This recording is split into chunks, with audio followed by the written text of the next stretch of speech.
nakawan at sinungaling kasinungalingan, kababuyan na nangyari sa Senado.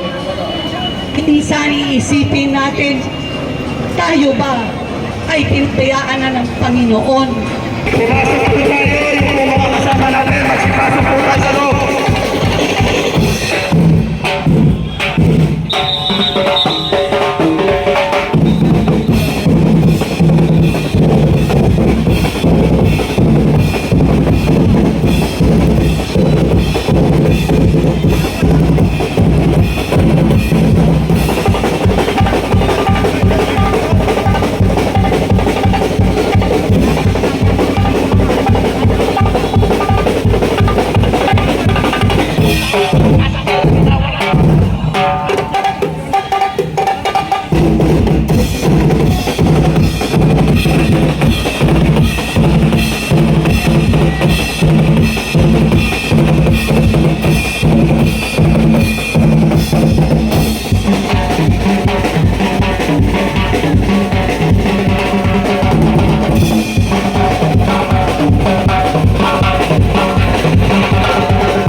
Ayan. Para po sa ating programa, bago natin umpisahan,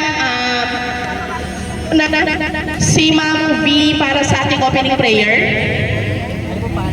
Sa dami ng nangyayaring nakawan at sinungaling kasinungalingan, kababuyan na nangyari sa Senado, minsan iisipin natin, tayo ba ay pinapayaan na ng Panginoon?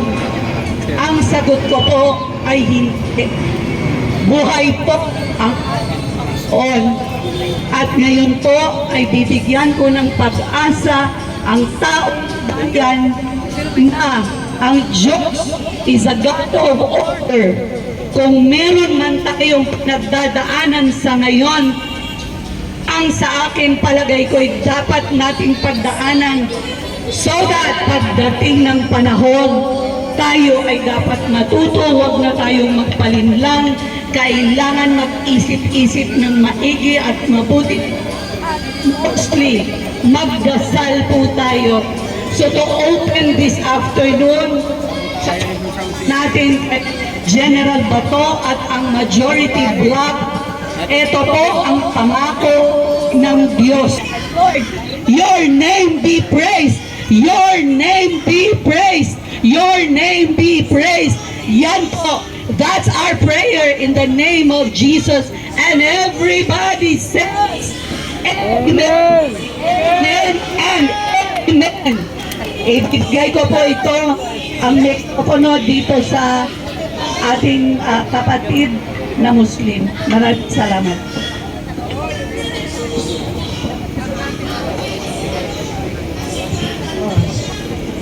A'udzubillahi minasyaitanirrajim. Bismillahirrahmanirrahim. Mahal namin Senator Bato, Mindanaon ka po, and as per history, ang Mindanao is never been colonized. Pangatawanan mo yan, huwag kang padadaig. At isa sa batas ng Islam, huwag mong isuko ang iyong pamilya. Kung anong meron ka, lumaban ka. Kasi mapupunta ka sa impyerno kung isusuko mo.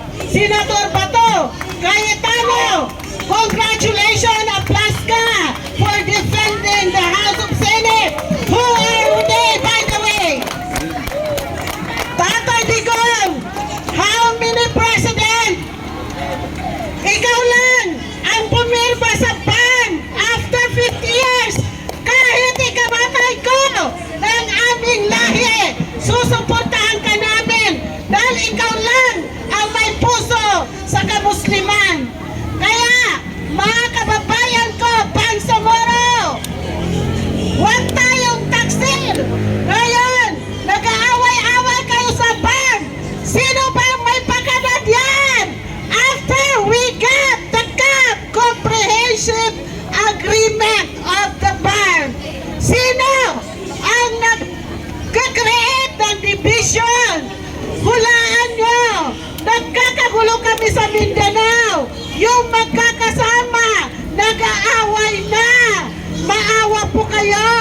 nandyan po yan sa third party monitoring team after getting the cab.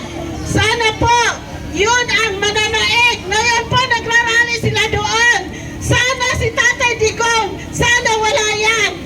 So, ang amin po ay ipagtanggol ang Pilipinas against corruption at pagkaguluhan. So, ito po, dahil po sa amin sa Islam, mangunguna ang lalaki, siya po ang magdadasal. Sir Omar. Hello. Opo, ako po yung kapatid niyo from Ibabin sa Panamagin, sir. Ako po si Sultan Omar Sharif. I was the former Manila Golden Youth and Cultural Center during the time of ang ating pinakamamahal na Pangulong Duterte. Opo. So, kaming mga Muslim nandito po ngayon sa oras na ito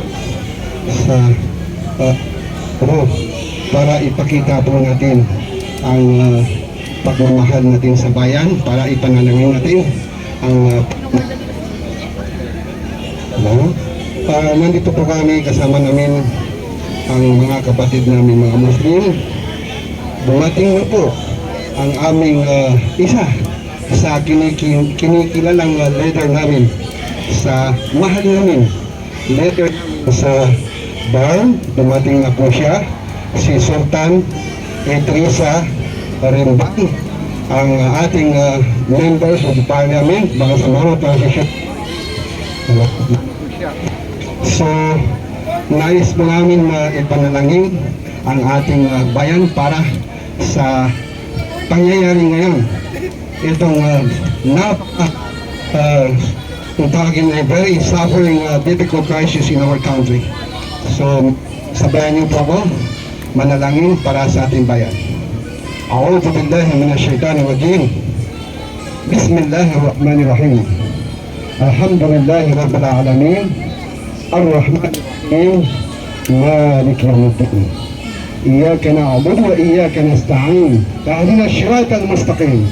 صراط الذين أنعمت عليهم غير المغضوب عليهم ولا الضالين آمين. Yes.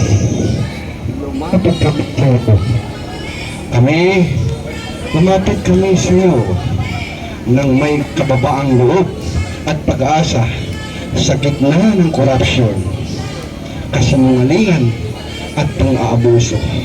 Hinihiling namin sa iyo ang iyong liwanag at katotohanan. Bigyan mo ng tapang ang mga taong dapat na naglilingkod. Ipuin mo ang puso ng mga naniligaw upang manaig ang konsensya ay sa kasakiman.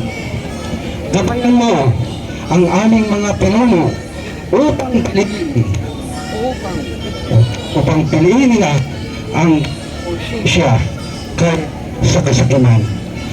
Gabayan mo ang aming mga pinuno upang piliin nila ang katarungan, malasakit at banal.